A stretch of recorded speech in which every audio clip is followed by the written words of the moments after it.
प्रशासन से पूछे, हमको भी नहीं पता कहाँ लेके जा रहे हैं। ले जा रहे होंगे सम्राट चौधरी के पास। छात्र और युवा की हम ये तेजस्वी यादव कोई मुख्यमंत्री बनने के लिए प्रदर्शन कर रहे हैं क्या? वो ये प्रदर्शन कर रहे हैं कि जो बिहार है वो पेपर लीक का धूरी बन गया है। तो इन्होंने कहा कि हम 19 लाख नौकरी देंगे, इन्होंने नहीं दिया। 2022 में 8 लाख नौकरी दे दिया तेजस्वी जी ने 17 महीने में 5 लाख दिया, इन्होंने 21 साल में 8 लाख दिया। मशीन का बहुमत आपके साथ है और जनता का बहुमत, जनमत, जन विश्वास और जन भावना हमारे साथ है। तेजस्वी यादव को डिटेन करने के बाद अब बिहार पुलिस जो है वो राजभवन की ओर ले जा रही है। आपको तस्वीरें दिखा रहे हैं बस में, जहां भारतीय जनता पार्टी कार्यालय के ठीक बाहर आरजेडी के कार्यकर्ता गुजर रहे हैं और नारेबाजी भी कर रहे हैं कि जब जग देखिए किस तरीके पार्टी कार्यालय के बाहर जो कार्यकर्ता है राष्ट्रीय जनता दल के वो गुजरते हुए नजर आ रहे हैं। आपको बता दें कि आज राजभवन मार्च जो है वो जेपी गोलंबर से इसकी शुरुआत हुई थी और जेपी गोलंबर से शुरुआत होने के बाद इनकम टैक्स चौराहे पर तेजस्वी यादव को पुलिस ने डिटेन किया। डिटेन करने के बाद राजभवन की राष्ट्रीय जनता दल के सभी कार्यकर्ताओं को ले जाया जा रहा है और देखिए किस तरीके से भारतीय जनता पार्टी कार्यालय के बाहर जो है वो पुलिस प्रशासन जो है वो यहाँ पर लगी हुई है और जो है वो कार्यकर्ता आगे बढ़ते हुए नजर आ रहे हैं। साफ तस्वीर जो है वो भारतीय जनता पार्टी के प्रदेश कार्यालय के बाहर की है, जहाँ पर राष्ट्रीय जनता दल के तमाम कार्यकर्ता यहाँ पर मौजूद हैं और बीजेपी गेट का दफ्तर जो है वो लगा हुआ नजर आ रहा है। तो ये साफ तस्वीरें इनकम टैक्स चौराहे की तरफ से तेजस्वी यादव जो है जिनको डिटेन किया गया है उनके साथ पार्टी के सभी पदाधिकारी और नेताओं को, जो बड़े नेता हैं पार्टी के, उन सभी को गिरफ्तार कर लिया गया है। गिरफ्तार करके जो है वो बस के माध्यम से राजभवन ले जाया जा रहा है और दूसरी तरफ जो है वो यह जो रास्ता है वो राष्ट्रीय जनता दल और भारतीय जनता पार्टी के दफ्तर के आगे होते हुए जाता है। लिहाजा तमाम जो कार्यकर्ता है वो भारतीय जनता पार्टी दफ्तर के बाहर जो है वो खड़े होकर नारेबाजी कर रहे हैं।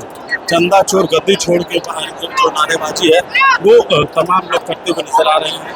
हम तस्वीर आपको दिखा रहे हैं।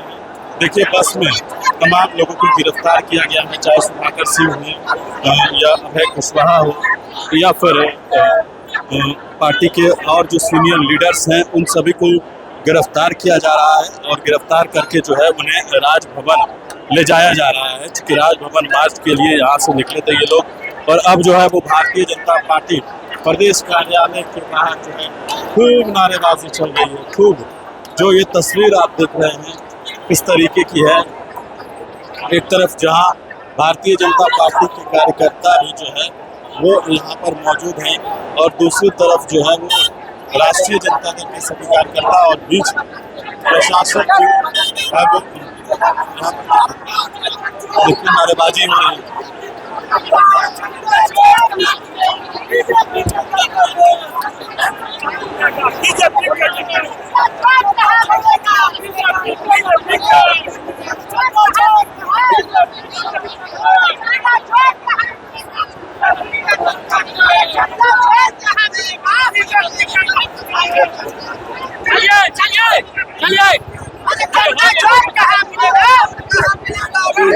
राज्यसभा सांसद संजय यादव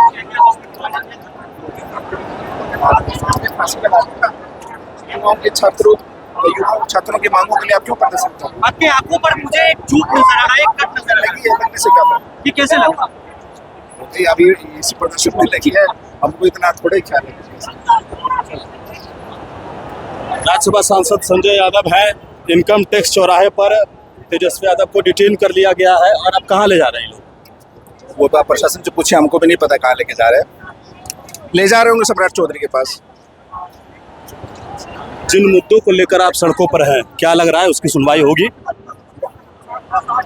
रंजन जी, आप एक निष्पक्ष पत्रकार, युवा पत्रकार हैं। आप भी जैन जी जर्नलिस्ट हैं, है ना? आप जैन जी जर्नलिस्ट है। आप जैन जी है ना? तो है। आप जिस आवाज में क्यों बात कर? आप जैन जी पत्रकार है ना? अरे भाई, जब छात्र और युवा जैनजी है, तो जैनजी जर्नलिस्ट भी तो है ना, तो आप वो जैनजी जर्नलिस्ट हैं।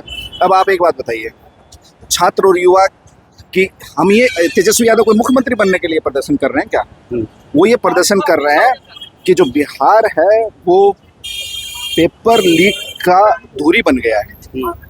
कोई पेपर लीक हो उसके तार बिहार से जुड़े रहते हैं और सत्ता पक्ष के नेताओं के करीबियों से उनके संबंध पाए जाते हैं। तो तेजस्वी यादव जी की एक सरल, सहज और साधारण मांग है।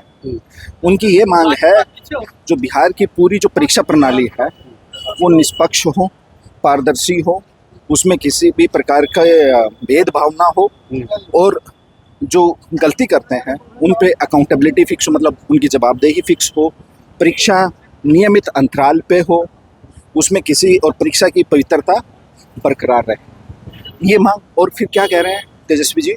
वो कह रहे हैं कि आपने 2020 में तेजस्वी जी ने कहा कि हम पहली कैबिनेट में पहली कलम से 10 लाख नौकरी देंगे, तो इन्होंने कहा कि हम 19 लाख नौकरी देंगे, इन्होंने नहीं दिया।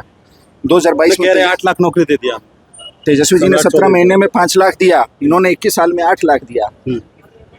तो बेस्ट परफॉर्मर कौन है आप बताइए? जैनजी जर्नलिस्ट, साधारण सांगणित है। एनीवे, तो तेजस्वी जी ने 17 महीने में 5 लाख नौकरियां दी, इन्होंने 21 साल में कितनी दी? पहली बात। दूसरी बात, आप ये बताइए कि तेजस्वी जी कह रहे हैं कि इस चुनाव में आपने कहा था 1 करोड़ नौकरी और रोजगार देंगे, अभी कितना दिया है अब तक? बल्कि ऊपर से इन्होंने तो छात्रों और युवाओं के साथ ऐसा विश्वासघात किया, लूट तंत्र से सरकार बनाई, चलो बना ली। दूल्हा आपने कोई और दिखाया और अब उस घोड़ी पे किसी और को बिठा दिया, जिसको पता ही नहीं कि मैंने इनको क्या वादा करना था, क्या बोलना है, नहीं बोलना है। वो तो अपनी गलती एडमिट करने के लिए तैयार नहीं है। तो ये जो आज सड़क पे छात्रों और युवाओं के जो जन सैलाब के माध्यम से उन्होंने अपने जन आक्रोश का प्रकटीकरण किया है, ये इस सरकार को एक संदेश है कि आप युवाओं की जो मांगे हैं उनको पूरा कीजिए। और जो ये अंधी, बहरी और गूंगी सरकार है, तानाशाह सरकार है, उस अंधी सरकार को आज इस जन सैलाब के माध्यम से तेजस्वी यादव जी ने दिखाने का प्रयास किया है कि देख लीजिए, मशीन का बहुमत आपके साथ है और जनता का बहुमत, जनमत, जन विश्वास और जन भावना हमारे साथ है। वाटर कैनन का भी इस्तेमाल किया गया। वाटर कैनन लगे कुछ भी लगे, चोट लगा है आपको? कहाँ यहाँ ना, क्या फर्क पड़ता है? लाठी चलाए, गोली चलाए, ये आदरणीय लालू प्रसाद यादव जी की पार्टी है, उनका एक एक सिपाही समाज के अंतिम पायदान पे खड़े अंतिम व्यक्ति तक पहुंचकर उसको न्याय दिलाने का संविधान सम्मत बाबा साहेब का जो हक अधिकार उन्होंने दिए हैं उसको दिलाने के लिए लड़ते रहेंगे, लाठी खाते रहेंगे, और जनता के लिए चाहे हम सरकार में रहें ना रहें, हम न्याय करते रहेंगे। राजनीति में हम सेवा के लिए हैं, हम समर्पण के साथ जन सेवा कर रहे हैं। जिन्होंने वो करना है वो सरकार में बैठे हैं। ये डबल इंजन, कथित डबल इंजन की सरकार इन छात्रों और युवाओं के लिए ट्रबल बन चुकी है। इस अहंकारी सरकार में, ये जो मशीन से बनी सरकार में इतना अहंकार हो गया, घमंड हो गया है, गुमान हो गया है कि अब ये युवाओं को ही दिमागी नक्सल कह रहे हैं। बताइए, तो हम वही कह रहे हैं कि इस सरकार का घमंड तोड़ने के लिए सो कॉल्ड डबल इंजन सरकार ने युवाओं के ड्रीम्स को डैमेज किया है। अच्छा, छात्रों के फ्यूचर को डेंट एंड डिस्ट्रॉय किया है। तो छात्र किसी को बोलेंगे, आप एक बात बताइए, अगर तेजस्वी यादव जी नौकरी की बात कर रहे हैं, आपको नौकरी मिलेगी, तो क्या तेजस्वी जी गलत कर रहे हैं क्या? उन्होंने 5 लाख नौकरियां दी, क्या वो गलत किया क्या? नहीं ना। तो यही हमारी मांग है, हम हक अधिकार के लिए लड़ रहे हैं। किरण रिजिजू ने कहा था कि नहीं चला है AK-47, लेकिन कोर्ट में बिहार पुलिस ने, जो सरकार ने अपनी बात रखी, कोर्ट में बिहार सरकार ने एफिडेविट देकर कहा है कि हाँ AK-47 चली थी। और वहीं देश की सबसे बड़ी पंचायत में इस सरकार ने झूठ बोला, सदन के माध्यम से देश को गुमराह किया कि बिहार में नहीं चली। 3 लोगों को गोलियां लगी, आप स्वयं मैदानता गए थे जब तेजस्वी यादव जी गए थे। तो हम लोग डरने वाले नहीं हैं, युवाओं के लिए लड़ते हैं। चलिए, बिल्कुल। तो राष्ट्रीय जनता दल के राज्यसभा सांसद संजय यादव थे और आप सुन रहे थे उनकी बातों को। राज्यसभा में जिस तरीके से किरण रिजिजू ने कहा कि AK-47 से गोली नहीं चली, लेकिन बिहार सरकार ने जो पक्ष रखा उसमें इस बात को माना गया है कि हवाई फायरिंग की गई है। अब देखना है। सहयोगी अभिजीत के साथ मैं रंजन सिंह।